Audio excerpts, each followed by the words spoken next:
जय श्री कृष्णा। आप सभी को धनतेरस की हार्दिक शुभकामनाएं।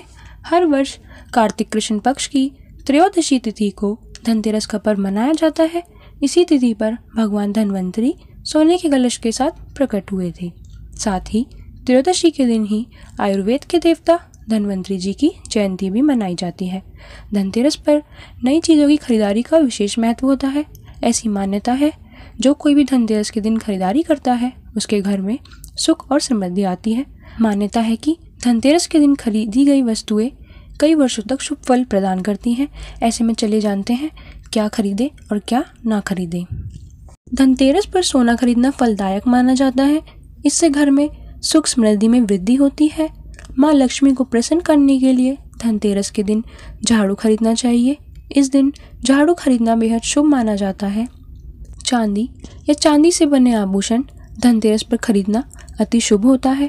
अगर आपकी आर्थिक स्थिति अच्छी चल रही है तो आप धनतेरस पर वाहन भी खरीद सकते हैं। धनतेरस पर वाहन खरीदना शुभ रहेगा। धनतेरस पर जमीन या जमीन से जुड़े सौदे करना भी सुख समृद्धि में वृद्धि करता है। वहीं अगर आपकी आर्थिक स्थिति अच्छी नहीं है तो आप धनतेरस पर साबुत धनिया खरीद सकते हैं। इससे आर्थिक स्थिति को बेहतर बनाने में मदद मिलती है। घर में सुख समृद्धि के लिए कुबेर यंत्र का लाना भी काफ़ी शुभ माना जाता है, तो इस दिन आप कुबेर यंत्र भी घर में ला सकते हैं। चलिए जानते हैं इस दिन क्या नहीं खरीदें। धनतेरस के दौरान एल्यूमिनियम और प्लास्टिक से बनी चीज़ों को खरीदने से भी बचना चाहिए। इसके बजाय किसी और धातु से बनी चीज़ें खरीदें। धनतेरस के दिन तेल या घी खरीदना अशुभ माना जाता है। अगर किसी व्यक्ति को इसकी ज़रूरत हो तो वह एक दिन पहले या एक दिन बाद खरीदे। इस दिन सोना खरीदना शुभ माना जाता है, लेकिन इस दिन नकली सोने की ज्वेलरी, सिक्के और अन्य चीज़ें नहीं खरीदनी चाहिए। इस बात का विशेष ध्यान रखना चाहिए कि मार्केट से खरीदे बर्तन को धनतेरस के दिन घर लाने से पहले उसमें पानी या अनाज जरूर डालें। धनतेरस के दिन लोहे के बर्तन या लोहे से बनी चीज़ें खरीदने से बचना चाहिए, क्योंकि यह अशुभ माना जाता है। कहते हैं लोहा खरीदने से धन के देवता भगवान कुबेर नाराज हो जाते हैं। इस दिन कांच के बर्तन या कांच से बनी चीज़ें खरीदना भी अशुभ होता है, क्योंकि कांच की चीज़ें राहु से संबंधित होती हैं। धनतेरस के दिन चाकू और कैंची जैसी नुकीली चीज़ें खरीदने से बचना चाहिए। ऐसा माना जाता है कि ये चीज़ें परिवार के लिए बैड लक लाती हैं। इस दिन कई लोग स्टील के बर्तन खरीदते हैं। हालांकि धनतेरस पर स्टील न खरीदने की सलाह दी जाती है। इसकी जगह आप तांबे या कांच की चीज़ें खरीद सकते हैं। धनतेरस पर भगवान धन्वंतरी, माता लक्ष्मी, कुबेर, यमराज और भगवान गणेश जी की पूजा की जाती है। धनतेरस के दिन घर और बाहर 13 दीपक जलाने से बीमारियों को दूर किया जाता है। दान करना पुण्य कर्म है। माना जाता है कि दान करने से पिछले जन्म के पाप धुल जाते हैं। धनतेरस के दिन दान करने का विशेष महत्व होता है। इस दिन यदि आप सूर्यास्त से पहले दान करते हैं तो आपको धन की कमी नहीं होगी। हालांकि इस दिन सफ़ेद कपड़ा, चावल, चीनी आदि का दान नहीं करना है। धनतेरस पर पशुओं की पूजा करने से आर्थिक परेशानियां दूर होती हैं। चलिए धनतेरस की पूजा विधि जान लेते हैं। धनतेरस के दिन सुबह साफ सफाई के बाद सूर्योदय से पूर्व स्नान कर साफ या नए वस्त्र पहने, मुख्य द्वार पर रंगोली बनाएं, अपने कार्यस्थल, दुकान की भी सफाई करें, वन दरबार लगाएं, लक्ष्मी जी के पद चिन्ह बनाएं।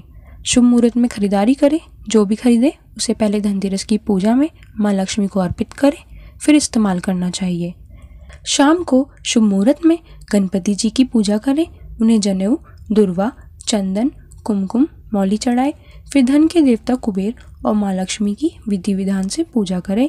कुमकुम, हल्दी, अक्षत, भोग अर्पित करें। उत्तर दिशा में देवताओं की पूजा करें। माँ लक्ष्मी का पंचामृत से अभिषेक करें।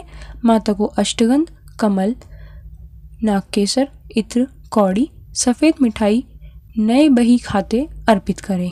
मानव जीवन का सबसे बड़ा धन उत्तम स्वास्थ्य है, इसलिए आयुर्वेद के देव धन्वंतरी की पूजा स्वास्थ्य रूपी धन की प्राप्ति के लिए करें। भगवान धन्वंतरी को पीले फूल, पीले वस्त्र चढ़ाएं। पीतल की वस्तु खरीदी हो तो जरूर उन्हें भेंट करें। धन्वंतरी स्तोत्र का पाठ करें। धनतेरस के दिन शाम शुभ मुहूर्त में यमदेव के निमित्त दीपदान किया जाता है। मान्यता है कि ऐसा करने से मृत्यु के देवता यमराज के भय से मुक्ति मिलती है। ये दीपक दक्षिण दिशा में लगाएं।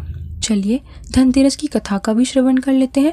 पौराणिक कथा के अनुसार जब अमृत प्राप्ति के लिए देवताओं और दानवों के द्वारा समुद्र मंथन किया गया था तो एक एक करके उसमें क्रमश 14 रत्नों की प्राप्ति हुई थी।